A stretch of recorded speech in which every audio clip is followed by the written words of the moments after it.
بەناوی خۆی بەخشندە و میهرەبان سڵاوتان لەبێ بەڕێزان خۆشحاڵ دەبین پێتان دەگەین بۆ پێشکەشکردنی قسەیەکی نوێ لە بەرنامەی پرس ڕیفراندۆم و کاریگەری کۆمەڵایەتی و سیاسەکان لە ماوەی چەند ڕۆژی ڕابردووە بە بەشداری بەشێک لەلایەنە سیاسەکانی هەرێمی کوردستان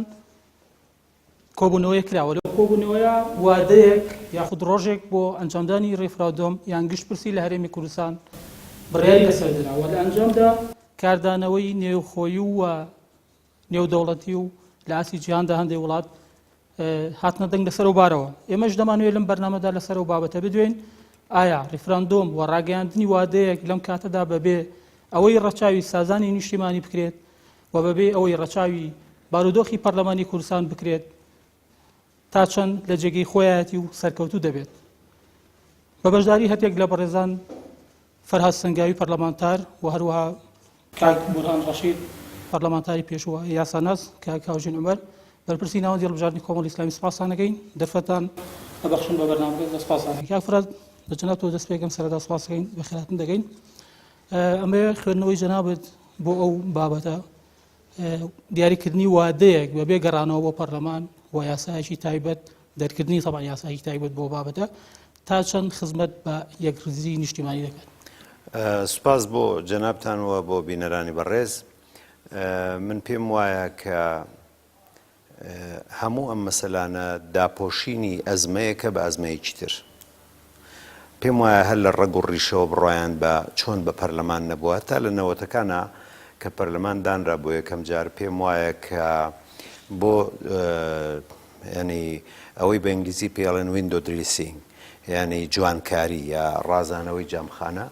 هەر لە سەرەتاوە بڕایان بە پەرلەمان نەبوو بەڵام ئەوە مۆدێلێک بوو سەردەمەکەوا بوو بۆی بڵێن هەرێمی کوردستانەوە دەسەڵاتێکی خۆجێیی هەیە پەرلەمانیان هەیە و دیموکرات نوشتیوە لە بەرەوە لە ڕەگ و ڕیشەوە بڕایان بە پەرلەمان نەبوو پێیان خۆش بوو حکوومەتێکە بێت و خۆیان سەرپەرشتی بکەن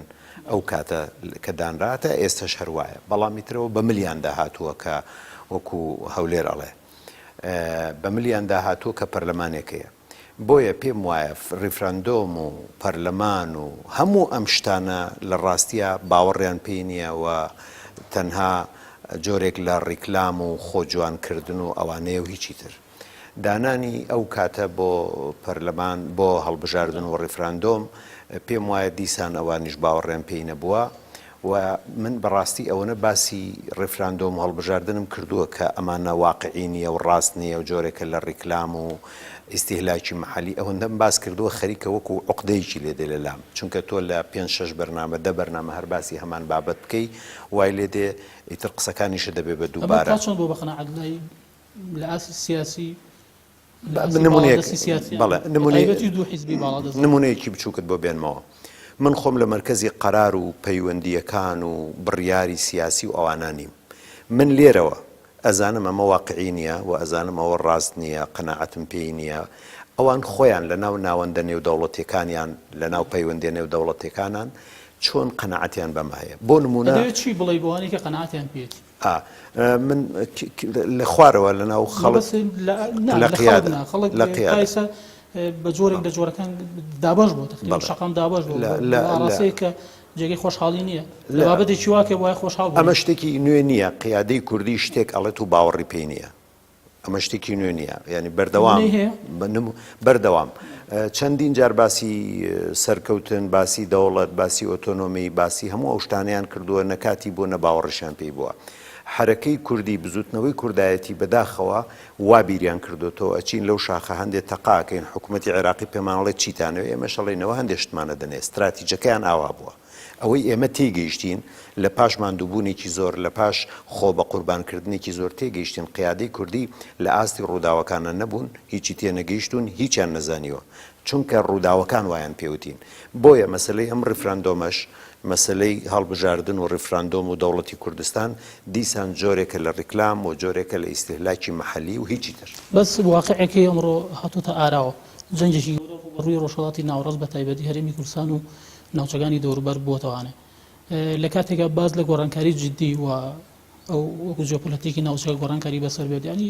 هینەکانی دیارە ئەوەی کە پێشبینیەک دێکەوارێ ینی کورد دەتوانێت فرسەتە بخۆزێتەوە هیچ مانع هەیە لەوەی کە بتوانێت جارێکی تر چۆنەڵێ مێژوو دووبارە نبێتەوە بەسەریا. من پێم وایە کورد جارێکی تریژ ناتوانێت هیچ فرسەتێ بقۆزێتەوە چونکە یاریچیە گەورەکان کورد خۆی نین. جارێکی تریژ وتم ئێمە سێ یاریچیمان هەیە لە مەیدانەکە، یەکێک لەوانە وڵاتە گەورەکانی جیهانە، دووەمیان وڵاتە ئەقلیمیەکانە، سێهەمیان حیزبە کوردیەکانە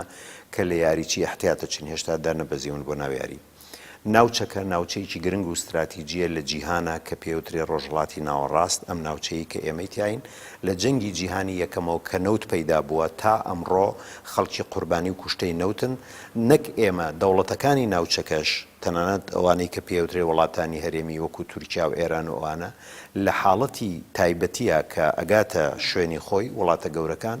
وەکو فەرماندەیەکی وەکو فەرمانبەرێکی خۆیان تەعاملیان لەگەڵاکەن. اینجا نەکو لەبەرەوە هیچ ئیمانم بە حیزبی کوردی نەماوە لە کوردستانی عێراقا کە بتوانێت ڕۆڵ لە کاریگەری هەبێ لە کایە سیاسیەکانی ئەم سەردەما وە گۆڕانکاری تریش لەم ناوچەیە ڕوئەدا، گۆڕانکاری گەورەی تریش ڕوئەدا. دیسان ئێمە وەکو هەموو هەلو دەرفەتە مێژوویەکانی ڕابردوو کە ئامادە نەبووین لە داهاتووشە ئامادە نابین. دەستخۆش بێگەڕێمەوە لە کاک بورهان لە ڕووی یاسایی و قانونیەکەوە زۆر ینی بۆتە جێگای نقاشی هەردوو ئاراسەکە، هەموو ئاراسەی کە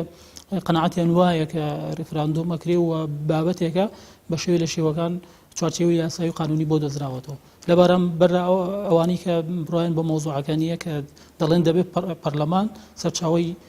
یاسەدانان بێ و تعلیماتەکان بێ بۆ ئەو بابەتە، ئەوانیش بە هەمان شێوە کۆمەڵێک بەڵگەی قانونی گەورەیان بەدەستەوەی. تۆ خوێندنەوەی تۆ چێ لەم بێت؟ وەڵام من سوپاسێکم پێشەشی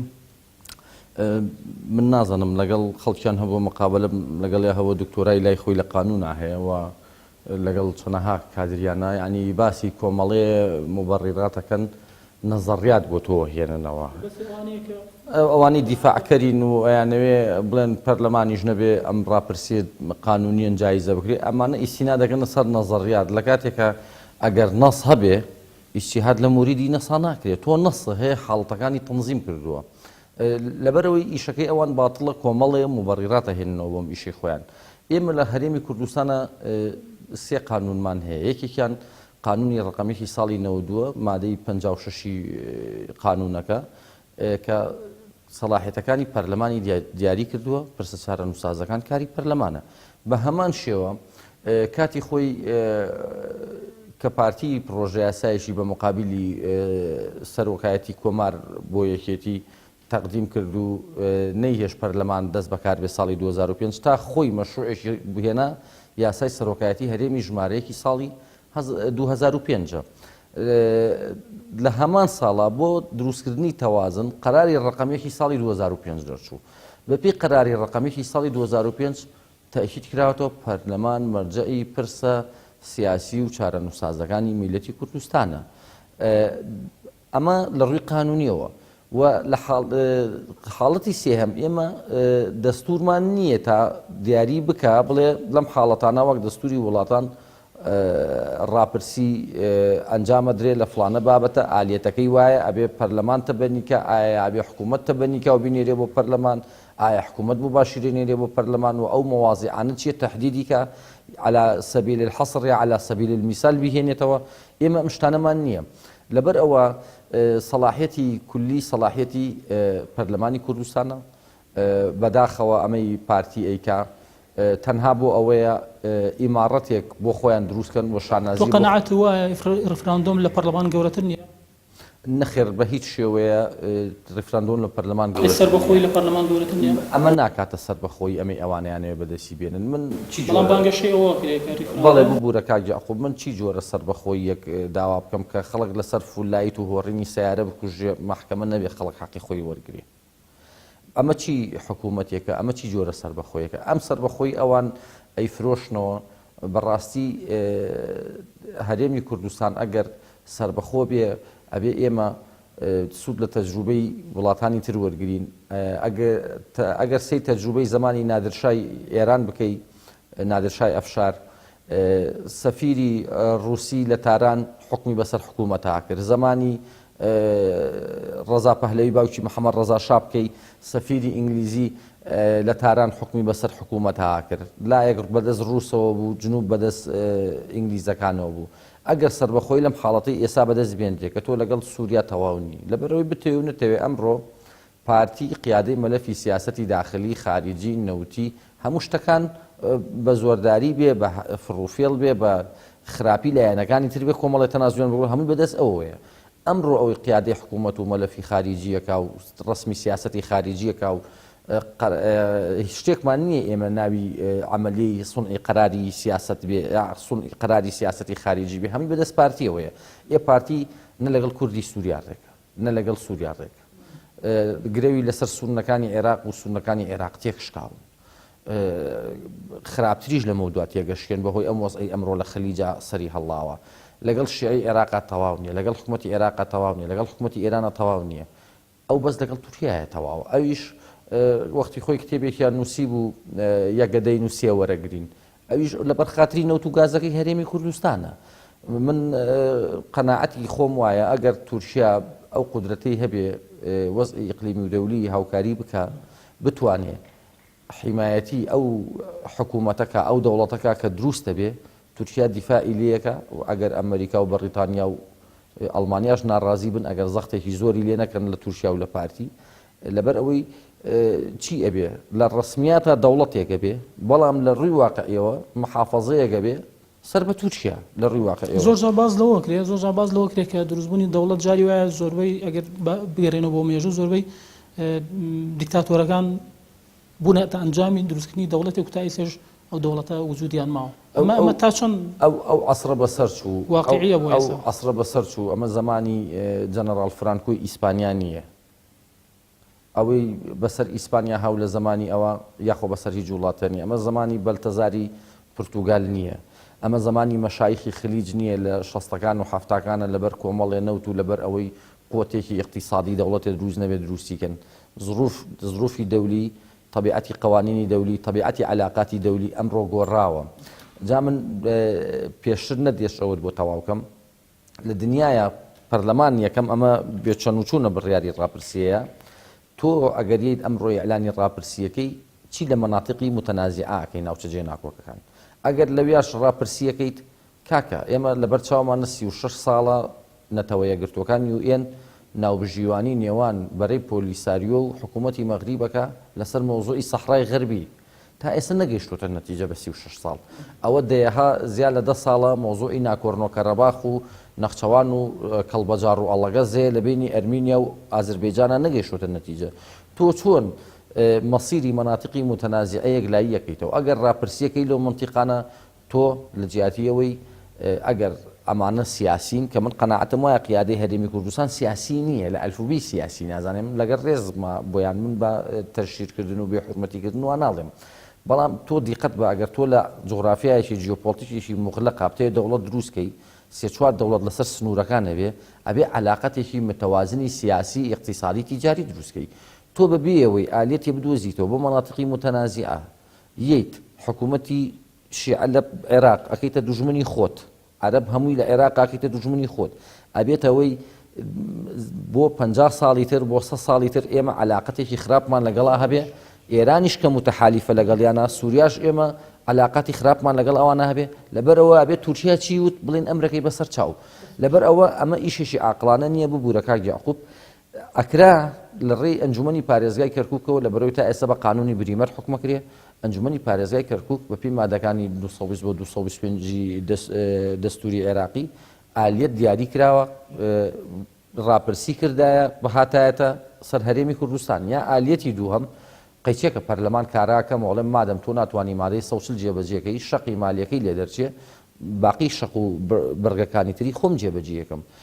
کە جێبەجێم کرد لەوێ ڕاپرسیەکەکەم بابێتەوە پارڵەمانی کوردستان اینجا ئەبێ ڕاپرسی دووهەم بکەی اینجا مجتەمەعی دەولی ئامادەی اعترافی پێکا تۆ ناکرێ بە مۆزوعی منتیقەی نیزاعە بیهێنیت بیکەی بە چارەنووسی ئەم دەوڵەتەوە بیلکێنی کە مستەقبەلەن ئەبێتە هۆی نەبوونی علاقەتێکی ناتەبیعی لەگەڵ دراوسەکانتان گەرم وڵاتەکە کاژین ئەو پرسیارش با لە بەڕێزت بکەم ئێستا وتەی ئەو وادەیە دیاری کراوە بە شێوەیەکی چاوەڕوان نەکرا و خەریکە شەقام و یەکڕێزی نیشتیمانی بەجارێک پەرتەوازە بێت تێگەچێت وای لێ هاتووە خەریکە جیاوازی لە نێوان پارێزگەکان ئەگەر پێشتر هەبوو بێ بۆ جۆرە لە جۆرەکان ئێستا زۆر ئەو کەلێنە فراوانتر بوو ئەو درزە زۆر فراوانتر بووە ئەمە ئەم سیاسیانەی کەم بڕیاریان داوە ئەمەیان لە بەرچاو نەبووە پێشبینی وەزعێکی وایە نەکردووە ئەم چۆنەڵێ تەونە کۆمەڵایەتی ئەو نەیتر شیر پەرتەوازەی و پچڕان نابات لە کاتێکە ئەگەر خۆی تۆزێ بە شێوەیە لە شێوەکان لچکا بۆوانێ بەڵام ێستا بەرەو گومان لەوە کرێ پێشبینەوەی کە ئەوەش نامێنێت تۆ ڕەچێ لەسەرەوە بەناوی خی گەورە میهرەبان زۆر سپاس لە ڕاستیە ئەمە یەکەم هەنگاو نییە یەکەم کار نییە کە ئەم دەسەڵاتە سیاسی هەرێمی کوردستان ئیشی لەسەرەکە بۆچی بۆ ئەوەی نەسیجی کۆمەڵایەتی پەیوەندی نێوان پێکاتەکان پەیوەندی نێوان شین و توێژەکانی کۆمەڵگە پەیوەندی نێوان هێزە سیاسیەکان و هەموو شەریحەکانی تر تێک بە لە زۆر شتی تر ئایزانین هەر لە مەسەلەن کاروباری پەرلەمان و هێنانی کۆمەڵێ وجوهی ساختە و تەزویر بە ناوی کەمایەتی و پێکاتەکانەوە و کە لە ئەساسە هەمویان ئەندامی حیزبی ترن و تەنزیرەکەن بۆ سیاسەتی کۆمەڵی حیزب لەوە بیگرێتە ئەگاتە شەڕی بینی شارەکان ئەو کێشەی کە دروست کراوە تەنانەت تۆ لە مامەڵی دائیرەیەکەوە ئەیبینی پیش خواردنەوەی احتیقانێکە بۆ دروستە بێ معاملەیەک لێرە دەچێتە هەولێر هیچ دەسەڵاتێک نادرێت بە چۆنەڵێ هەیئەتە ئیداریەکانی شارەکان و لا مەرکەزیەت نییە لە کاتێکا خۆت لەگەڵ بەغای شەڕی لا مەرکەزیەتەکەی دەبێت بۆ ئیمزایەک چەند جار بڕۆیتە شارێکی تر و چەندێک چاوەڕێ بکەی زۆر جار بە ئەنقەز ناکرێت تەنانەت من لە زۆر مۆزەفا لەگەڵ زۆر مۆزەفا کە باسی دەکەین یعنی هەتا باز لەوە دەکرێت ئیفادەکان شەڕی شارە و شاری پێدەکرێت مۆزەف هەیە لە شارێکی تر لەبەر ئەوەی لە سونعی قەرارەوە نزیکە چەندین سەفەری دەروی پێکراوە بە ئیفاد نێردراوە بەڵام سێرەکەی لە شارێکی ترا ئەوەیە بەڵێ ئێستا بۆ نمونە دەتوانین بڵێن پەیوەندی نێوان هەموو شەری حوچین و پێکاتەکانی کۆمەڵگەی کوردی پەیوەندێکی ناتەندروستە بەداخەوە ڕەنگە ئەمە بۆ لایەنێک بۆ هێزێک بە تایبەتی وەکو پارتی دیموکراتی کوردستانی سفادەی هەبێ مەسەلەی ڕێفراندۆمیش دەتوانین بڵێن قۆناغێک یا هەنگاوێکی زۆر مەترسیدارە لەسەر ڕێی دابەشبوونەوەی کۆمەڵگەی کوردیە دابەشکردنەوەی هێزە سیاسیەکانە ئەنجامدانی بێیاسایی لە هەرێمی کوردستان وەچی وە تێکدانی وەگەڕانەوەی مەسلەی دۆزی کورد بۆ کۆمەڵێک قۆناغی دواتر کە یا پێشتر قۆناغ کە لە پێشترا هەمان بووە بەچی بەوەی کە تۆ یاریەکرد بە ئاگرێک کرد بەبێ ئەوەی بناغەیەکی باشی بۆ هەڵبچنی بەبێ ئەوەی سازانێک و تەوافقێکی نیشتیمانی لە بینی شەریحەکانە لە بینی ڕێکخراوەکانە لە بینی نخبەیە لە بینی هێزە سیاسەکانە بۆی دروستکەی دێ کۆمەڵێ شتێکی وازانی یاریەکی مناڵانەیە ئەم بڕیارە دەدەی ئەم من پێم خۆش نییە بچمە سەرەوەی بڵێم وڵای کاکە ئێمەش و هەندێک هێز کە نایارێتی ئەو پرۆژەیەکەین وڵای کاکە ئێمە لە پارتیش و لە غەیری پارتیش ئیشەکەین بۆچی بۆ دەوڵەتی سەربەخۆچکەوە قسەیەکە خەڵکی عەقڵ نایکە لەبەرەوەی ئەم قسەیە ئەگەر بوو ژێنرێەوە کوایە تۆ بە کەسێکی برسی بڵێ لە غەیری ڕەمەزان بڵێ تۆ کە برسی چوونیت حەزت لە خواردن و خواردنەوە هەیە ئێمە هەموو کوردێک لە هەرێمی کوردستان و لە دەرەوەش و لە پارچەکانی تریش خەون بەوە بینێت کە دەوڵەتێکی سەربەخۆی خۆی هەبێ بۆیە بەڕاستی قسەکە لەوە نیە ئێمە تا چەندێ باوەڕمان بەوە هەیە بەڵام ناکرێت قەزەیەکی ئاوا چارە نووساز قزەیە کە پەیوەندی بە تاکی کۆمەڵگەی کوردیەوە هەیە ئەمە لە ڕووی مافۆ لە ڕووی کۆمەڵشتی تریشەوە ئەمە فراوانە بێ تۆ بێ ئیستیغلالیکەی بۆچی بۆ ئەجەندایەکی سیاسی حیزبی ڕیفراندۆمێکی دروست چۆنە بەڕای وەکو حیزبێک کە بەشدار نەبوو لەو کۆبوونەوەی کە ئەو بڵێ ڕیفراندۆمی دروست گشتپرسی دروست و تەندروست کە دوجار سازانی نیشتیمانی لە خۆی بگرێت بۆ سەد بەخۆیش بێت بناغەکانی شۆک و جەنابتان هەمووتان باسان کرد ئامادەسازی بۆ کرابێت چۆن ئەبێت بەڵێ لە ڕێوە ئەوەی ئێمە بزانین کۆمەڵشتی دەوێت لەسەر ئاستی ناوخۆیی طبعاً تەوافقێکی جەماوەری دەوێت تەوافقێکی نێوان پێگاتەکانی کۆمەڵگەیە دەوێت و لە ڕووی دەرەکیش دەبێ بەڕاستی کۆمەڵ هێزە بێ پشتیوانی بکەنەوە هێزێک بێتە پێشەوە ئێمە هیچ کاتێک چاوەڕێوە ناکەین خەڵک فەرمومان لێ بکات دەوڵەتی کوردی دروستکەین دەوڵەتی کوردی دەبێت تەسحیح بۆ بێ بەڕاستی خۆشت بەشێک بی لەوەی کە بیکەی بە ئەمری واقع بەڵام بەڕاستی ناکرێت ئەم پرۆسەیە ئەم قۆناغەی کە بەردەمی بەرەڕووی ئەچین و نای ڕیفراندۆمە هێزێک یاری پێکا بۆ بەرژەوەندی خۆی ئێمە شتێک بچینە ژێرباری قوربانیەکەی بەڵام لە ئەساسا پێمان وابێ ئەمە بۆ کۆمەڵگە ناکرێەوە بەشی منی پەیوەنیەوە ئەجەندایەکی حیزبیە تۆ ناتوانانی ئەو پرۆسەیە بەبێ پشتیوانی یاسایی بکەیت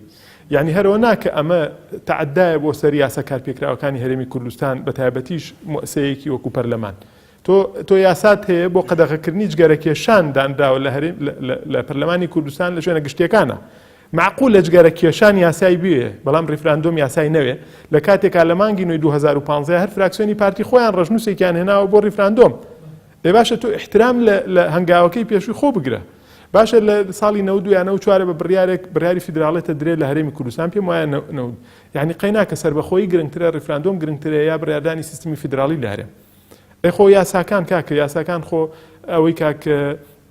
بورهان باسی کرد یاسای ژمارەیەکی ساڵی 92 پەرلەمان و یاسای و بڕیاری ژمارەیەکی ساڵی 2005 ئەوانە خۆ کاکە ئەمانە بە ڕوون و ڕاشکایی باسەکەن ئەمە جگەلەوە لە ڕوویەکی ترەوە نایاساییە کە ئەکرێ کە ئەمەڵێن پشتیوانی یاساینە بێنە سەرباری یاسای سەرۆکاتی هەرێم و ئەو مامەڵە و هەنگاوانەی کە سەرۆکاتی هەرێم نایەتی لە ڕۆژانی ڕابردووە باشە چ دەقێک هەیە لە ناو سەلاحیەتەکانی ئەو کەسەی کە پێوترێ سەرۆکی هەرێم ملزەمی کایە ئەرکی بێ یا دەسەڵاتی بێ مەرسومی فەرمانی هەرێمی دەرکا بۆچی بۆ دیاریکردنی ڕۆژێک بۆ ڕێفراندوم تیایە نییە ئەو دەسەڵاتی پەرلەمانە بۆیە سەیرەکەی ئەمە احترام لە یاساکەی خۆشیان کە شەڕی لەسەرەکەن لە ئەو چوار دەسەڵاتی کە هەیە تایە کە دووجار هەموار کراوە سەرگەی احترامی ئەوەش ناگرن باشە لە لایەکی ترەوە تۆ کۆمیسیۆنت بان کردووە لە سەرۆکاتی هەرێم دوێنێ دکتۆر فواد حسێن کۆمیسیۆنی هەڵبژاردن و ڕاپرسی هەرێمی بان کردووە باسی ڕێفراندۆمی لە کاکە ئەگەر خۆ بەپێی میدیاکانی خۆشتامێت لە پاڵ بڕیاری ڕێفراندۆمە بڕیاری هەڵبژاردن درراوە معقولە تۆ بە کەلیمەیەکیش باشی هەڵبژاردن لەگەڵ ئەم کۆمیسیۆنە ناکەی کە هەڵبژاردن ئێمە بۆ 6 11 5 مانگ کەمترمان ماوە کە کۆمیسیۆن لە یاسا و لە پێڕەوەکانی خۆیان دەڵێ من پێویستم بە 6 مانگە بۆ ئامادەکاری 6 دانە مانگە بێ ئەم کۆمیسیۆنە بە ڕسمی نامەی ناردووە بۆ ئەنجومەنی وەزیران و کۆبوونەتەوە وتیانە ئێمە موافقەمان بۆ بکەن لە 6 11 هەڵبژاردن ئەنجام بێن تۆ 6 مانگە جواب نەداوەتەوە ئێستاش ئیقرار نەکردو بۆی هەڵبژاردن بکرێ ئەمە فێڵێکە لە وەفدەکەی ناو کۆبوونەوەکە کراوە بڕۆی ڕاگەرنراوەکەی سەرۆکاتی هەرێم سەیری کرد لە سایتی سەرۆکاتی هەرێمە باسی هەڵبژاردننی هەرتیانە ئەو مەرسومەی کە دەریش کراوە فەرمانی هەرێمی ژمارە 105 باسی موعیدی تیانە لە کاتێکا یاسای سەرۆکاتی هەرێم ئەو کەسەی کە ناوی سەرۆکی هەرێمە بەڵێ بۆ هەڵبژاردن ئەو کەسەی کە ناوی سەرۆکی هەرێمە کاک ئەم دوو برا بەڕێزە هەردووشیان پەرلەمانتاری ئێستا و ڕابردوو بوون بە تایبەتی کاک بورهان پێم وابێ لە لیژنەی یاساییە بوو پێویستی ئەکا لەسەر ئەو کەسەی سەرۆکی هەرێمە وادەکە دیاری بکە بەڵام لە فەرمانی هەرێمی دوێنێ کە دەرچووە ژمارە 105 دوێنێ پێرە دەرچووە باسی موعیدی تیانە لە ئەساسا ئەوانەی کە شارەزای هەڵبژاردننی پەرلەمان بەڵێ یعنی وادەی هەڵبژاردننی پەرلەمانی تیانە بەڵام هاتووە وادەیەکی دیاری کرۆ بۆ ڕیفراندۆم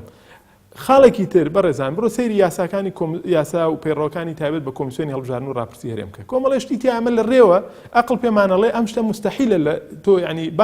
بازت داوە بەسەر یاسایە بەسەر واقعە بەسەر لانی هونەریە بەسەر لانی لۆجستی بەڕێوەچوونی ڕیفراندۆم و هەڵبژاردنیشە باشە تۆ بە بنەما بە بڕگە هەیە دەبێت ئەم کۆمیسیۆنە ئیش بکات بۆچی بۆ ئەوەی لابوود دەبێت دەنگدەرانی کورد لە دەرەوەی هەرێم و دەرەوەی عێراق و هەندەرانیش بتوانن دەنگ بن لە پرۆسەی ڕیفراندۆم و پرۆسەی هەڵبژاردنە تا ئەم دقیقەیە کۆمیسیۆنی هەڵبژاردننی کوردستان مناقشەیە لەسەر ئەوەی کارمەندەکانی 15 مباشریان بۆ بنووسرایەکی 6 باشە تا ئێستا بودجەکە نەخراوەتە حساب باقیەکەی کە بە حساب 22 میلیارد بڕای درابوو بۆچی بۆ ئەوی پرۆسی هەڵبژاردننی پێوە بەرن بەڕێو بۆیە بەڕاستی ئەم قسانە ئێمە لەسەر شێوازەکانی بەڕێوەبردننی ڕیفراندۆمەکەن ئەم ڕیفراندۆمە دەبێت پشتیوانی یاسایی هەبێ ئەم ڕیفراندۆمە دەبێت لە تەوافقێکی نیشتیمانیا بێ و شتێک بێت کە هەمومان شەڕی لەسەر بکەین و واقعی کوردی ڕوبەڕووی چارەنووسێکی نادیار نەکات. خۆش بێگەڕێ وڵاتان کاک فەرهاد ناوچە دابڕێنراوەکان وەکو لە کۆبوونەوە کەی بەشێک لەلایەنە سیاسیەکان لەو چەند ڕۆژە ڕابردووە بڕیارێک درراوە ڕۆژەی ڕیفراندۆمیش لێوەکو بڕیارێکی حیزبی یەکلابۆتەوە تەوان بە نسبەت حیزبەکانی ئەو بەشداربی ئەو کۆبوونەوەیە باز لەوەکان کە لە ناوچە جێناکۆکانیش بکرێت تۆ تا چۆن بە دروست زانی وەکو کاگوران و کاگاوژینش باشە باسییان کرد کە ئەمە کۆمەڵە ئەرقەلی لە بەردەمایە هەرچەند پرۆسی ڕیفراندۆم تاو پرۆسێکی مەدەنیە ئەبێت تۆ لە باشترین حاڵەتی پەیوەندیە بێ لەگەڵ ناوەندا تکرێت تۆ جاجار لەو جیابیتەوە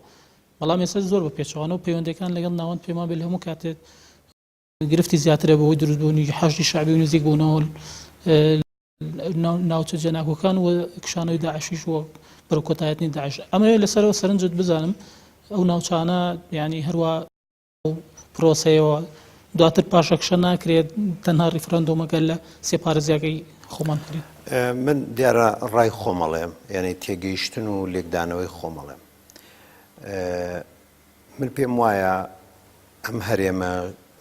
لاواز و وێرانەی خۆمان کە پێوترێ هەرێمی کوردستان ئەگەر زۆر زۆریش ڕێکوپێک بێ بە خواستی ئێمەش بێ یعنی ئەوەی کە ئێمە خەیاڵی بۆ ئەەکەین و پێمان خۆشە ئەوەندە بەهێز و سفت و پتە و پێشکەوت و ئامادە بێ اینجا ناتوانێ هیچ گۆڕانکاریەکی نە دیموگرافی نە جوگرافی لەم هەرێمە دروست بکە لەبەرچی من پێم وایە سەرۆکایەتی کوردستان ینی حیزبە سیاسیەکانی کوردستان هیچ نەبێ ئەگەر ئەزام زۆر کەم و کورتیان هەیە و شتێکی ینی قیادەی وا سەرکردایەتی وا لە دنیا بڕۆ ناکەم شک ببێ ینی لە چاوپێکەوتنیەکەوتم بڕۆ ناکەم عیدی ئەمینیش ئەوەندە دواکەوتوو بێ ئەمانە هیچ نەبێ ئەزانن ئایا هەرێم ئەتوانێت تەحەدای ئەمریکا بکە دەوڵەتانی ناوچەکە وەکو تورکیا ئێران ئەڵمانیا بەریتانیا ناتوان تەحەدای ئەمریکا بکەن رووسیا کە یەکێکە لە دووهەم هێزە نەوەویەکانی جیهان ناتوانێت تەحەدای ئەمریکا بکە یعنی ئەمانە چین کە بتوانن نەخشەی هەرێم و عێراق و ڕۆژهەڵاتی ناوەڕاست بگۆڕن لەبەر ئەوە هەر لە ڕەگ و ڕیشەوە کارەکانیان تەنها کاتکوشتن و ئەوەیە کە لە سەرەتاوە باسمان کرد ئەمە خوێندنەوە پێشوەخت نیە یان بڕیاردانی پێشوەخت نیە لە کاتێکەوە زۆر جار بەکردەوەکانیان و بە هەڵسوکەوت و مامەڵەکانیان لەگەڵ دیفاکتۆ و واقعەکان لە ناوچەکە مامەڵەکان قوربان هەمومان بینیومانە یا بیستومانە زۆر جار باوکێک بە مناڵەکانی وتووە لەم حەوشەیە یاری بکەن مەچنە دەرەوە لەم باخە یاری بکەن مەچنە دەرەوە سنووری یاریکردنی هەرێمەکە نابەتەنیا ئێمە سنووری یاریکردنی ئەم دەوڵەتانەی ناوچەکەش ئەوەندەیە لە لای ئەمریکا و ئەوروپا ئەمریکایەک 2 تریلیۆن دۆلاری سەرف کردبێ لە ڕووخاندنی سەدام حوسێنە ئەمریکایەک 5,000 سەربازی بەکوش دابێ ئێستا ئەیەڵێ وڵاتانی ئەم ناوچەیە یا هەرێمەکەی ئێمە بێت یاری بکە لێرە بە ئارەزوی خۆی و گۆڕانکاری دروستکە جارێ ئەوەی کە لە پێشەوە باسمان کرد بۆچی دووس ناگەڕێتەوە سەر هەرێم بۆچی کەرکووک ناگەڕێتەوە سەر هەرێم خۆ ئەوانە ئەتوانن دەسەڵاتی ئەویان هەیە لە ئەنجومەنی پارێزگاکان ئەوە بکەن یعنی بۆچی ئێمە لێرەوە بتوانین وەکو هەرێم ئەو ناوچانە بخینەوە سەر هەرێم ممکن نیە ئەمە جگە لە کاتکوشتن و جگە لە دیزە ئەوە بە کوردی ئەڵێ دیزە بە دەرخۆنەکردن هیچ شتێکی تر نییە چونکە ئێمە لێرەوە کە نە لە پاوەرین و نە لە مرکزی قەرارین ئێمە ئەوە ئەزانین و عەقڵمان پێشکێ ئەوان چۆن نایزانن دەرکەوت ئێمە نزیکەی چەند مانگێکە باسی ئەماکەین من بۆکو باسم کرد چەندین چاوپێکەوتنە باسی ئاینەن بابەت ڕێفراندۆم و جیابوونەوە لە سەرەتای پەرلەمان و ینی لێرە لێ باسەکرێت باسەکرێت لەو کاتەوە بەڵام خۆ هیچ نەبێ من چەند جار لە چەند مانگی ڕابردووە وتومە دەوڵەتانی گەورە بە من ڕازی نابن کاتێککە ڕایەنگەنەوە لە ماوەی 3 ڕۆژە چەند دەوڵەتی گەورەی دنیا و ناوچەی هاتوونتە سەر کارەڵێنەوە کارێکی دروست نییە ئەوە قوبوڵ نییە ئەوە ڕاست نییە ئەوە کاتی نییە ئێمە ئەومان پێخۆش نییە یعنی ئێمە دوولایەنە وەکو برادرانیش باسییان کرد زروفی زاتی و مەوزوعی ئێمە خۆمان کە زاتیەکەین ئەوە هیچ من پێم وایە ئێمە وەکو زاتیەکەش ئامادە بین ئێمە ناتوانین گەورەتر بین لە زروفی دەولی ئەوانە خۆشیان ئەزانن باشە ئەمە کە هەموو کەسێک ئەیزانەیە بیانی ئەوان نایزانن سەرکردایەتی کورد ئەوەندە نازانێت کە ئەمە کاتی نییە زەمان و زەمینی دروستکردنی دەوڵەتی کوردستان من باسی ئەەکەم تا ئەمڕۆ کە عەقڵمان پێشکێت و ئەتوانین شتەکان بخوێنینەوە لەبەرەوە نە ڕیفراندۆمیش و نە دەوڵەتی کوردستانیش کاتی نەهاتۆ بە هیچ جۆرێ سەرکردایەتی کوردیش ئەمە زۆر باش ئەزانن و دەسەڵاتی هیچیشیان نییە ناتوانن هیچ گۆڕانکاریەکیش بکەن لە وڵاتە ئەوان نەتوانن ئاو کارەبا بدەن بە میلەتەکەی خۆیان ئەوان نەتوانن جادەیەکی باش بدەن بە میلەتەکەی خۆیان ئەوان نەتوانن دادگایەکدا بنێن لە قەزایەکە لە پارێزگایەکە خەڵک لەسەر سەجێک لەسەر قازێک لەسەر مۆڕەیەک لەسەر ئەم یەکتر ئەکوژێ سەرکردایەتیەک ئەوانەی پێ ئامادە نەکرێ ئەوانەی پێ ساز نەکرێ یعنی چی دەوڵەت و ڕیفراندۆم بۆ ئێمە سازکەن بۆیە ئەوە لە ئەسڵا باش هەل سەر ناوچەدا بڕێنراوەکان مەترسی ڕوبەڕووبوونەوەی جەنگ و بەرێکەوتنی چەکداری دروست نابێت لەو هەموو شتێک ئەو سەرکردایەتیەمان هەبێ ئەو جۆرە بیرکردنەوە و خۆپەرستیەمان هەبێ ئەگەری هەموو شتێکەیە نەک لە ناوچەدا ئەو قسەشە لەبیر نەچێ هەر هاوکات لەسەرەوە پێشتر ڕەنگیان بوو کە ئەگەر جارێکی تر لە دوای شەڕی داعش فێنی کورد بڕژێت تەنها بۆ سەر بەخۆی ئەڕژێت ئەمە ئاماژە نیە هەتا ئیستە بەداخەوە لە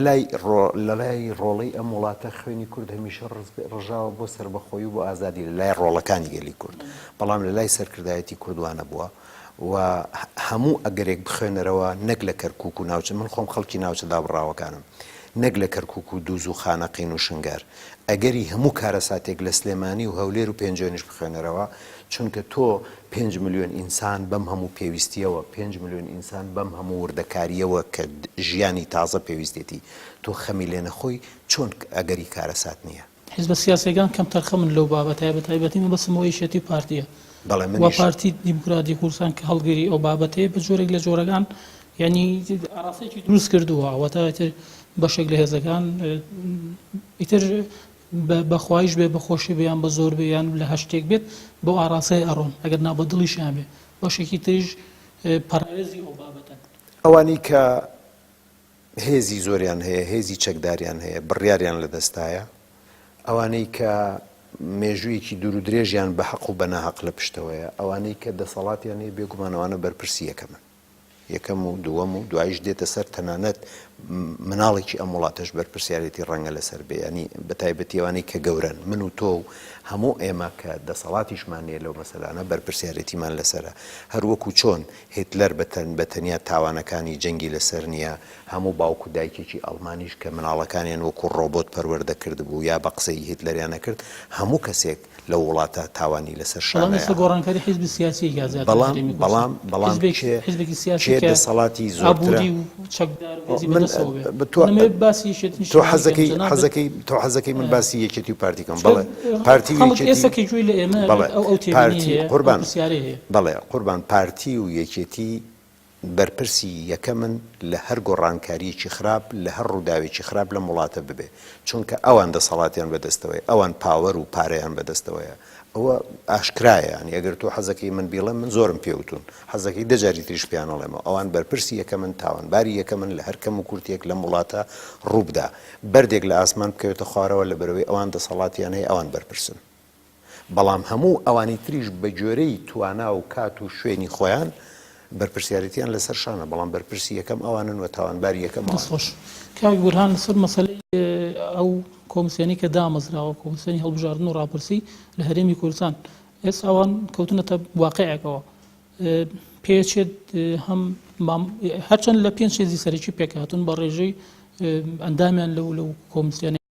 بەڕێی جەنابەت ئەوان ئەتوانن لەم کاتا چ ڕۆڵە ببینین لە بابەتی ڕیفراندۆمە وەڵام من بە سەراحەت پێ بڵێم پارتی گاڵتە بە عەقڵی لایەنەکانی ترەکە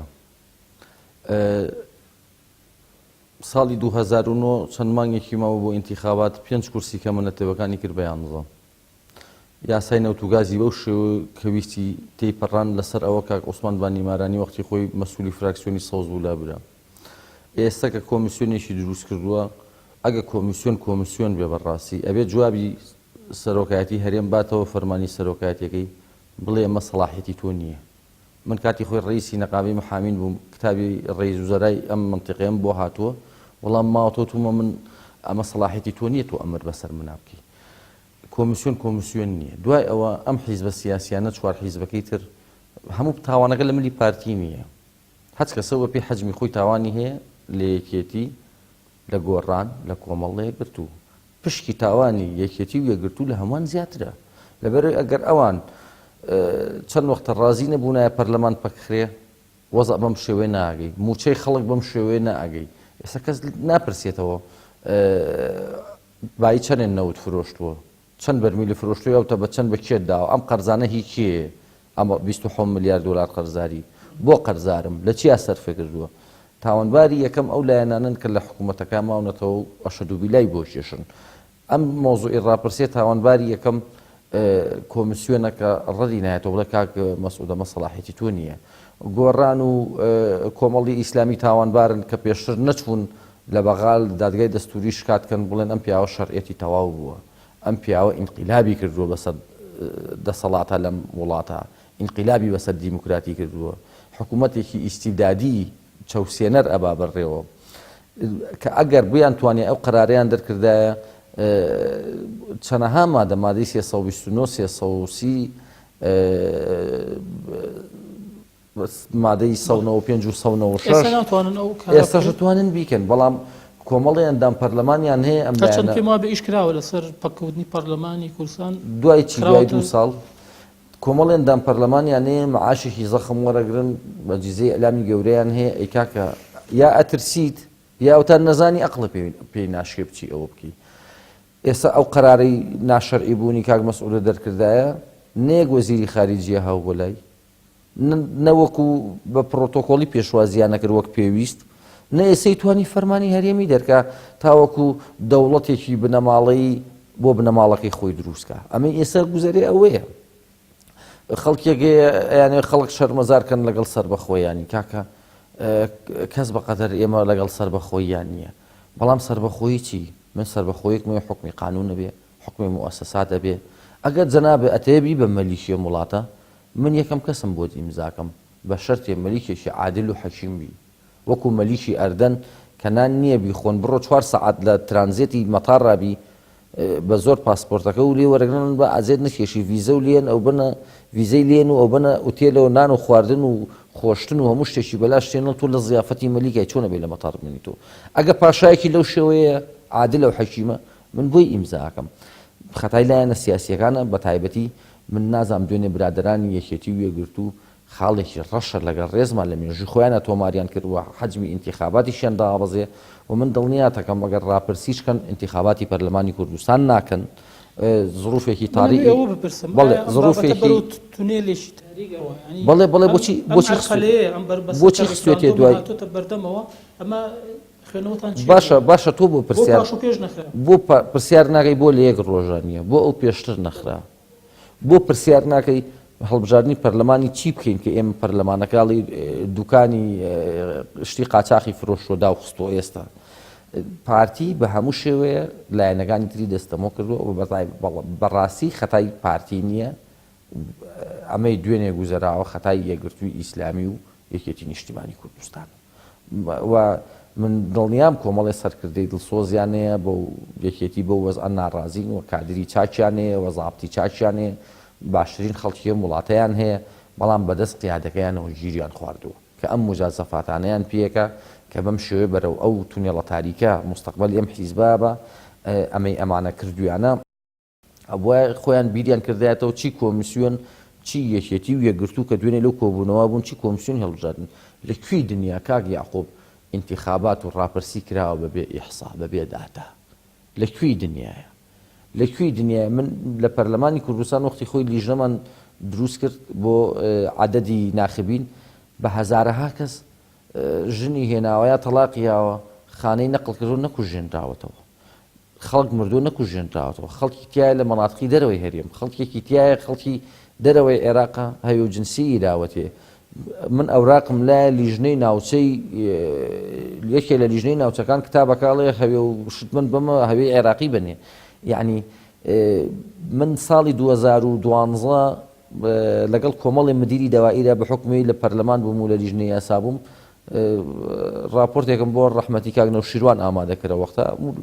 مدەتێکی زۆر چەندەها مانگ بە دیار ئەو راپۆرتەوە بوو مڵەخەسەکەی لاپەڕەونی وێک دەرچوو من گەیشتمە نەتیجەیە هەرێمی کوردستان ئامادەیە بۆ ئیحسا ئەوە قسەی کاک مەحموود تاڵەبانی مدیری ئیحسای سلێمانیە ئەکرێت ئەوانەی بە ناحەق خراونەتە سجلی ناخبینەوە چی مردوو بێ ئەوە قسەی مدیری مواد غزایی بەیانی شێم حەمەوە بوو ئەوەی لە ئیحسای 57 ئەوە کاک شێم حەمەوە ئەتوانیێمان نەپوژێنیتەوە ئەمانە نازانم یەکێتی و یەکگرتوو بەچی ئەقلێکەوە ئەچن ئیمزای هەڵبژاردنەکەن بە شەرتی ئیحسانیە مدیری ئیحسای سلێمانی بە منی و تۆ عەمەلیەی جەمع و حەسڕمان تەواو کردووە ئەتوانین لە ماوەی لە ساڵی 2013 وای بمن و تۆ بیدایەتی 2013 ئەتوانین لە ماوەی 3 ڕۆژە ئیحسایە بکەین لە وڵاتە داتای ورد دەبینێ بەپی داتای ئیحسایەتی عالەمی سەکە زیاد لە 60 حەق لە چەنە 40 حەق لە 60 حەق لە چەنە عەدەدی لەگەڵ ئەوەی عەدەدی بێکار و کێکێ چەند کاری هەیە و چەند موشێ پێت بڵێ عەدەدی ناخبی ئەسلی لەم وڵاتە چەنە ێ باشە ئەمانە بەچی عەقلێکەوە ڕازیە بن لەسەر هەڵبژاردن لەسەر ڕیفراندۆم لە کاتێکا ئیحسانیە پارتی کڵاوی کردوتە سەر زۆر باشە هە لەسەر ئەوە ئەو لایەنانی کە بەژار بوو لەو کۆبوونەوەیە طبعا دوو لایەنن کە یەکێتی گرتووە پرۆژەیان هەبوو بۆ هەمواری یاسای سەرۆکایەتی یعنی بەشدار بوون لەم کۆبوونەوەیە ئێستا خۆیان کردووە بە ناو بژیوانی بینی گۆڕان و پارتی دیلەتی ئەو هینە ئەکاتەوە ینی ئەو هەموارەی کە پێشتر هەڵیان گرتووە ئەو هەموارەیان هەر بە درۆ تەقدیم کردووە من حەزەکەم یەک شت پێ بڵێم جاتە قسە لەسەرەوە بکەنەوە کە ئامادەن هەرچەند نەخێر من سێ مانگە ئازانم ناکرێ هەندێک قسەی تایبەتی لە بەرەنی ئاعتیبارات بیگەم 3 مانگە ئازانم یەکێتی بەوە ڕازیە پەرلەمانی شکارا نەکرێتەوە کۆمیتەیە دروستکرێ بەبێ ئەو کۆمیتەیە لە هیچ مەرجەعێکەوە شەرعیەت وەرگێ ێ باشە تۆ کۆمیتە دروستەکەی خۆ ئەمە ڕوخانی حکمی پاشایەتی فەڕەنسا نییە کۆمیتەیە دروستکەی بۆ دروستینەوەی دەستور یەکی ئەم شەرعیەتە یا بەم کۆمیتە حەولایەنە ئەم دوولایەنی تر ئیزافە کراون 5 هێزی ئەساسی هەیە لە وڵاتە بەچی حەقی تۆ ئەیان هێنی حەقی تۆ بە 25 کورسی و ئەو بە 18 کورسی و وەکو تۆ بە سەوتی 1000 کەس 2000 کەس بووی بە ئەندام پەرلەمان ئەم بە سەوتی 20,000 25,000 کەس بۆ بە ئەندام پەرلەمان یعنی خەتای پارتی نییە بەڕاستی خەتاکە بە دەرەجەیەک لە ئەستۆی یەکێتی نیشتیمانی کوردستان و یەکگرتووی ئیسلامی کوردستانە کاک هاوژین بێمە لای تۆ بارودۆخی خەڵک لە حاڵەتێکە ینی ئەوەتە لە شوباتی 2016 و نزیکەیەک و بۆ ساڵێک و بۆ 5 مانگێک کە سیستەمی پاشەکەوتی موچە کە ڕێژەی موچەخۆران لە هەرێمی کوردستان کە نزیکەی سی خەڵکی ئەم هەرێمە پێک دێنێ ڕێژەیەکی زۆر بەرزە کەم کراوە هەر لە سەدادا هەتا لە 175 کە قەرار بوو لە کاتی بەرزبوونەوەی نرخی نەوت و ئەو ئاستەنگانی و دەستکەوتنی دارایەکی زۆر داهاتێکی زۆر کە ئێستا دەزەکەوێت بۆی باجی ڕسوماتانی کە دایانناوە پێداچوونەوە بکەم بەڵام تا ئێستا هیچ پێداچوونەوەیەک نەکراوە ینی ئەو وەرانەی کە پێشتر هەبوون هیچی نەکراوە ئەو گرێبەسانی کە واژۆ کرێن لەگەڵ ڕوونەفت هەروە ئەو کێشەکانی دانەغاز کە تایسش بەردەوامە ئەمانە کە باوەڕ وایە قەرزێکی زۆران هێنابێتە سەر سان بە حکوومەت و بە خەڵکەوە خەڵک لەمانە زۆر بێزار و ناومێدە تا ڕاتێک بۆچی خەڵک خۆشوەخت نییە لە کاتێک کە بڕیا ریفراندۆم ئەدەیە بۆایە زۆر دڵخۆش بوونای خەڵک هەنگی بگێڕای ئەم خەڵکە بۆچی ینی لەکوێی بابەتی ریفراندۆمای بۆ وایە خۆی ئێمە بەشێکی دانەبراونین لە جیهان ئەبێ ئێستا من هەموو جارێکەڵم هەموو شتێک بۆ بە زانست هەموو شتێک پێوەری زانستی خۆی هەیە پێوەری ستانداری خۆی هەیە ئێمە زانین ئەن ساڵانە راپۆرت دەرەکات لەسەر مەسەلەی تەنمی مجتەمەعات هەڵسەنگانی مجتەمەعات و کۆمەڵگەکانی دنیا کۆمەڵگەی ئەوروپیە کۆمەڵگەی عەرەبیە چەندین پۆلێنکاریمان هەیە خۆشگوزەرانترین وڵات لە دنیای کێ بە یەکەم دەرەچێت کێ بە دووەم دەرەچێت کێ بە ئەخیرەم دەرەچێت ئەمە لەسەر ئەساسی چییە؟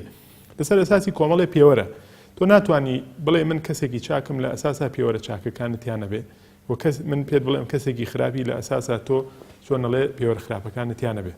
ئەمەی لە هەرێمی کوردستانە ڕوا لە دوو خاڵ بەدەر نییە یەکەم نەزانی لە ئیدارەدان کە ئەمانە پیاوی بەڕێوەبرنی دەوڵەت و دەوڵەتمەدار نین بەداخەوە ئەم عینوانە زلانەیان لە خۆیان ناوە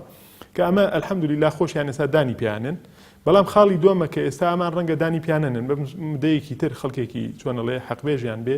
سەرڕاستیان بێ ئەترافیەوە کە ئەمانە خەڵکێکن بە دڵێک و دەروونێکی پاکەوە و بە نیازێکی پاک و بە ئەجندایەکی پاک کۆمەڵگە نابن بەڕێوە کۆمەڵگەیان بۆ ئەوە نییە لە دۆخێکی دواکەوتووە بیبەنە دۆخێکی پێشکەوتوو لە دۆخێکی نادیموکراسیەوە بە مەرحەلەیەکی ڕاگوزەریا بیبەنە مەرحەلەیەکی پێشکەوتوتر و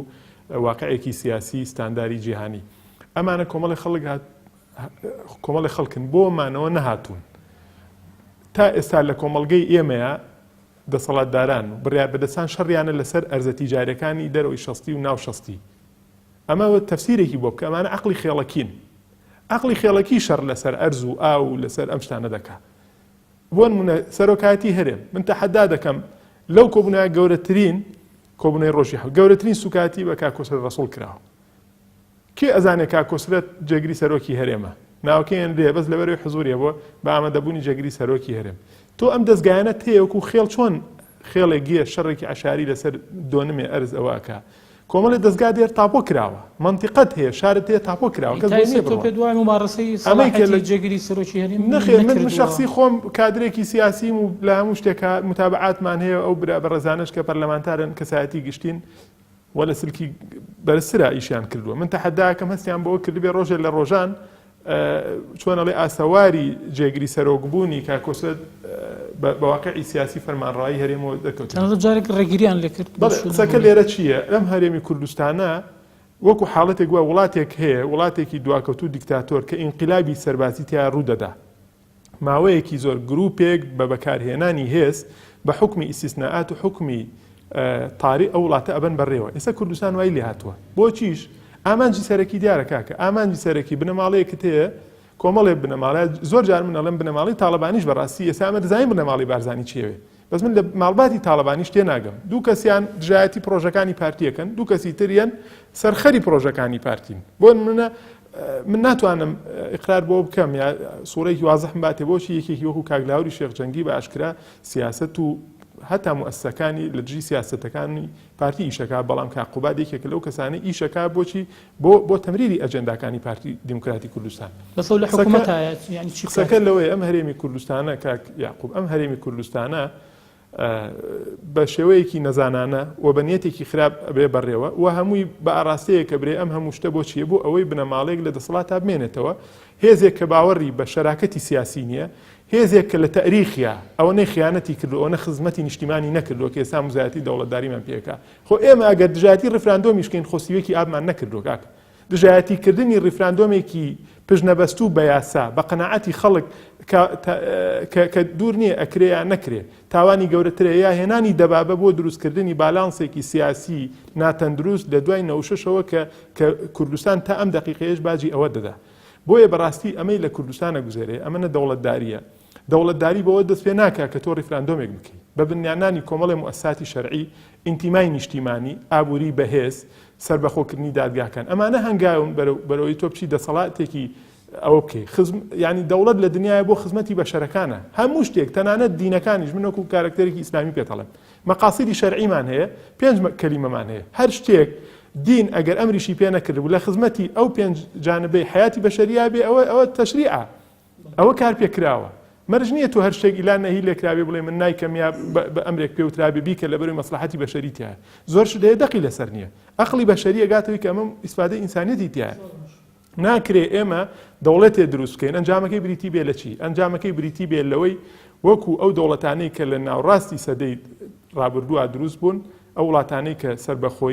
سربەخۆییان بەناو وەرگر لەسەر دەستی بنەماڵەیەک یا بنەماڵەیە قۆستەوە 40-50 ساڵ دیکتاتۆریەتیان بەرپاک لە وڵاتانە هەرچی زوخا هەبوو کردیان بە قورگی تاکی ئەو خەڵکەیە بۆچی بۆ ئەوی خۆیان لەسەر حکم بمێنەوە ئێمە کاتی ئەومان نییە 40 ساڵ بوەستین تا ئەوەی کە ئەگەر دەوڵەتێ دروست بوو بنەماڵەیەک دەستی بەسەراگر لەم سەردەمی تێکچوونی بالانسی هێزەیە 40 ساڵ بوەستین تا بەهارێکی کوردی دێ ئەوانە لابن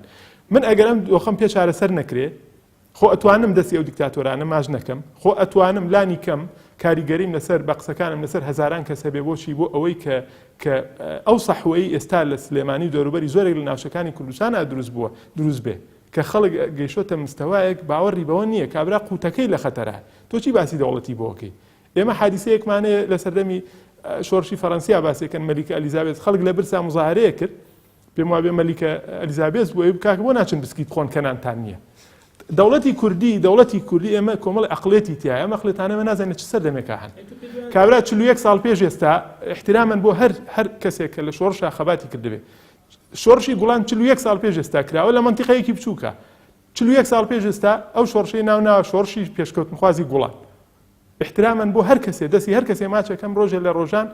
یەک جووت پێڵای لاسیکی دڕان بێ لە شاخەجی ئەوەی کوردی بەڵام معقول نییە من پێتەڵم ئەو شۆڕشە چۆن 41 ساڵ پێش ئێستا پێڵی پێشکەوتنخواز لە کاتێکا تۆ دوای 41 ساڵ بە عەقڵێتی سەدەکانی ناوەڕاست ئەوەکەی لە سەدەی 21ەمە تۆ پێشکەوتنخواز نیت کەسێکی دواکەوتوخوازی بۆ بەڕێوەبردنی دەوڵەت بۆ ئیدارەدانی کۆمەلگا بەڵام بە 50 ساڵ پێشەوە بڵێ وڵا کاکە من پێشکەوتنخواز بووم ئێستا عەقڵەکان و نەفراوان بوون باری واقعی جیهان بەرەوە چوو خەڵک قسەی هەیە لەسەر شتە ئەساسیەکان کاکە دەوڵەت بۆ خۆشگوزارانیە نەک بوو ئەوەی تۆ بێ گروپێک لەم کاتەیە کە بارودۆخی کوردستان بارودۆخێکە تەوازونی سیاسیتیان نەماوە دیموکراسیەتی تیانیە احترامی مەشاعری ئینسانی احترامی مافی هێزە سیاسەکانی تیانە بیسەپێنی بەسەرما و لە ئەساسیشا هەر خۆت بە ناڕاست بخەیتەوە لە لێدوانەکانە باز لەوە بکەی بڵێ وڵا کاکە یا من ئەمە بۆ سەربەخۆیی نییە ئەی کاکە تۆ ئەم شتە بۆچی خۆش بێ کاتمان نازانم کەمترمەوە هەر پێم باشێکی خولەچێک دەرفەتان هەبێ کاگە فەرهاد ینی خەڵک لە کاتێکە قەناعەتی نییە لە کاتێک خۆی تۆ دەوڵەت ڕاگەیەنی بێت دەوڵەت هۆکارێ ببوو کە هاوڵاتیەکانی خۆشگوزاران بکەین نەک تەنها وڵاتەکە بۆ نمونە لە 25 تا 26 ساڵی ڕابردووە کە حکومڕانی کراوە ینی نازانم هەموو مبارزەیەکی دەوڵەت بوونیان لە هەرێمی کوردستان پیادە کردووە هەر هەشت کابینە بەس حکوومەت بەڕێکراوە 4 خول پەرلەمان بووە وەزارەت و فڕۆکەخاری نێودەوڵەتی و مەرزی نێودەوڵەتی و عەلاقات و هەموو ینی مبارزەیەکی دەوڵەت بوونیان پیادە کردو خەڵک ئەمە لەبەرچاوەکە تا ئێستا بەم شێوەیە ئیداری کردو لە داهاتوو شاگە خراپترنەوەی باشتر ناوێت بەس من ئەمێ ئەوە لە بەڕێزە پرسم کە خەڵکی ئێستا سەیری ئەمە کات جەناب دۆکو پەرلەمانتاریی شێتی یەتە بەرچاو تۆ هەڵوێستت چییە لە بەرامبەر بە یەکێتی نیشتیمانی کوردستان لە کاتێکە پێشتر ئەگەر مەجال بدەیت پێشتر پەرلەمانتارەکانیان یعنی لەسەر پرسەکان زۆرتر ینی هاتنەتەنگ بەڵام ئێستا ئەم چەند ڕۆژە هەست دەکرێت کەمتر ینی کاردانەوەیان بەرامبەر بەو بابەتەی کە بەشێ لە حیزبە سیاسەکان ڕۆژێ بۆ ڕیفراندوم دانین بەبێ ئەوەی بگەڕێنەوە بۆ پەرلەمان. ئەمانە زۆر زیرەکن توانیویانە ئێمە مەشغوڵ بکەن بە خوت و خۆڕایی لە کاتێکا ڕیفراندۆم و دەوڵەت هیچ معنای نییە، بەڵام ئەوان زیرەکن توانیویانە تۆش و منیش و هەموو خەڵکیش مەشغوڵ بکەن. ئەمە تەنها مەشغوڵکردنە من لە سەرەتاکە و پێم وتی دەست خۆش و سپاس. کاک بوران جەنابەت دو قسەت ئەمێ وەڵام من سوپاس دەکەم بە ئەوان قسەمنەوەی ئەوان پێش ئەوەی بیر لە دەوڵەتکەنەوە بە حساباتی نەوت بێنن بۆ وڵاتە قوتی خەڵک چارەسەرکەن. من وەک شخصی خۆم بە شانازیەوە دەنگ بە نەخێرێم بە ڕیفراندۆمێ من هەرێمی کوردستان بکاتە مەحافەزەیەک سەر بە تورکیا نەوتەکەمان تاڵان کا و حسابی داهاتی ئەم وڵاتە بەم شێوەیەکە ئێسەی بینین بە شانازیەوە بە نەخێر دەنگێم بە ڕیفراندۆمێ کە حکمێک بۆ بنەماڵەیەک دروستکە بیکە بە مەلیشیە وڵاتە. دەستخۆش کاگەڵی جەنابیشت. وڵا ئەمە کۆی قسەکان لەسەر ئەوەیە بەڕاستی ئێمە دەبێت ئیتر بە ڕەش بڵین بە ڕەش و بە سویش بڵین سپی، یعنی ناکرێ ئەم کوردستانە بە حاڵەتی ئیسtisnaات بڕوا بەڕێوە و دەبێت بە هەموو لایەک بڵین ستۆپ ئەوانەی کە ئەوەن لە پێشەوە ئەگەر خۆشمان غەڵەتمانە بێ وەکو هێزەکانی خۆمان پێیان بڵین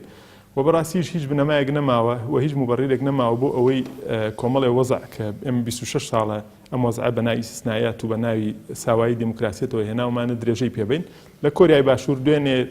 دوێنێکی نزیک سەرۆکەکەیان هێنایە بەردەم دادگا سژنیان کرد لەسەر دۆسەی گەندەڵی لە کاتێکا گەورەترین مەترسی و ڕوبەڕووبوونەوە و پێشهاتی خەتەر لە بەردەم کۆریای باشوورایە کە بەرامبەرەکەی کۆریای باکوورە ئەسلحەینەوەی تاقیەکاتەوە هێزە جیهانەکانە چەند هەرێکە و وستوڵی خۆی باتە ئەوێ لە بزوتنەوەیکی وەکو حەماس کە نیوەی فەلەستین بەڕێوە ئەبا کێشەشی هەیە بەرامبەر ئیسرائیل شۆڕشی چەکداری هەیە هەفتەی پێشوو خالید مەشعەلی لە ئەمیندارەتی دەستی هەڵگرت ئیسماعیل هەنیەی کردەوە. یعنی ئەم هەنگاوانە بەڕاستی هەنگاوێکن دەبێت بندێن و کۆتایی بەوە بێن لێکە کوردستان بە عقلێتی خێڵ و بە عقلێتی دواکەوتوانی لە بەرنامەکەتان بەخشیت سپاسانەکەین بەڕێزان